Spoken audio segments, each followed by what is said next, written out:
മനസ്സ് പല വ്യക്തികളെയും സംബന്ധിച്ച് നോക്കുമ്പോൾ മനസ്സെന്ന് പറയുന്നത് ഏറ്റവും കൂടുതൽ അവരെ വിജയത്തിലേക്ക് നയിക്കുകയും അവരെ ഏറ്റവും കൂടുതൽ പരാജയത്തിലേക്ക് നയിക്കുന്ന ഒന്നാണ്.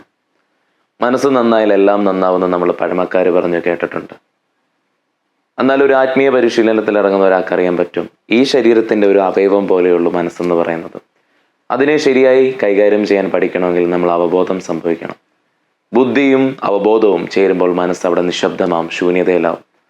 ആ മനസ്സിനുള്ളൊരു ശക്തിയുണ്ട്. മനസ്സിൽ ഏകാന്തമായിക്കൊണ്ട് ഒരു കാര്യത്തിൽ ശ്രദ്ധിക്കുമ്പോൾ മനസ്സ് കാന്തികമാവും. ഈ ശരീരവും മനസ്സും എവിടെ വെച്ചിരുന്നാൽ പോലും ഈ ഒരു മനസ്സിൻ്റെ പല രീതിയിലുള്ള ശക്തികൾ ഉപയോഗിച്ചുകൊണ്ട് ഉയർന്ന തലങ്ങളെ അനുഭവിക്കാൻ സാധിക്കും, ഭൗതികപരമായും ആത്മീയപരമായും. എല്ലാവർക്കും നമസ്കാരം.